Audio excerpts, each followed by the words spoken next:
হলদিয়ার সুতাহাটায় তৃণমূল প্রভাবিত ইউনিয়নের দাদাগিরি। নতুন ব্যাটারি চালিত অটো চালাতে না পেরে স্বেচ্ছা মৃত্যুর আবেদন দুই অটো চালকের। অভিযোগ, তৃণমূল কংগ্রেস প্রভাবিত অটো ইউনিয়নের দাদাগিরির জেরে নিজেদের নতুন কেনা ব্যাটারি চালিত অটো রাস্তায় চালাতে দিচ্ছে না ইউনিয়নের একাংশ। ফলে রোজগার বন্ধ হয়ে পরিবার চালানো কঠিন হয়ে পড়েছে। শেষ পর্যন্ত বাধ্য হয়ে পুলিশ প্রশাসনের কাছে স্বেচ্ছা মৃত্যুর আবেদন জানিয়েছেন ওই দুই অটো চালক তাপস ঘোষ এবং রেজ্জাক আলী। অটো চালকদের অভিযোগ, এর আগে তাদের দুটি সিএনজি অটো ছিল, কিন্তু সেগুলি রক্ষণাবেক্ষণ এবং জ্বালানির খরচ অত্যাধিক হওয়ায় ব্যাংক ঋণ নিয়ে দুটি ব্যাটারি চালিত অটো কেনেন তারা। নতুন অটো রাস্তায় নামানোর পরে শুরু হয় সমস্যার সূত্রপাত। অভিযোগ, সুতাহাটা অঞ্চলে তৃণমূল কংগ্রেস প্রভাবিত অটো ইউনিয়নের পক্ষ থেকে তাদের বারবার বাধা দেওয়া হয় এবং সুতাহাটা থানায় অভিযোগ জানালে পুলিশ সমস্ত পক্ষকে ডেকে আলোচনা করে বিকল্প রুটে অটো চালানোর নির্দেশ দেয়।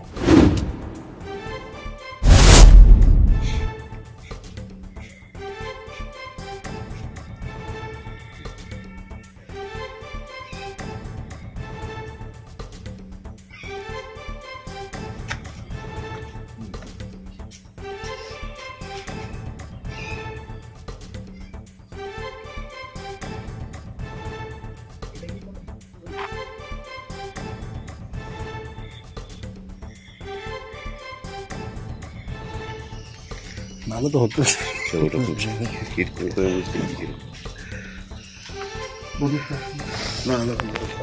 বাবা তুমি ভেতরে যাও, বাবা তুমি ভেতরে যাও।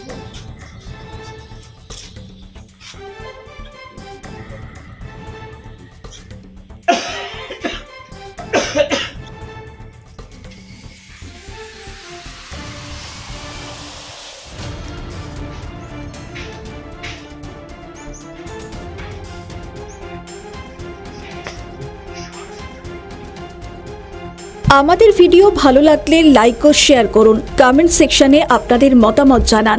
আরও ভিডিও পেতে আমাদের চ্যানেলটিকে সাবস্ক্রাইব করুন এবং প্রতি মুহূর্তে খবরের আপডেট পেতে প্রেস করুন বেল আইকন।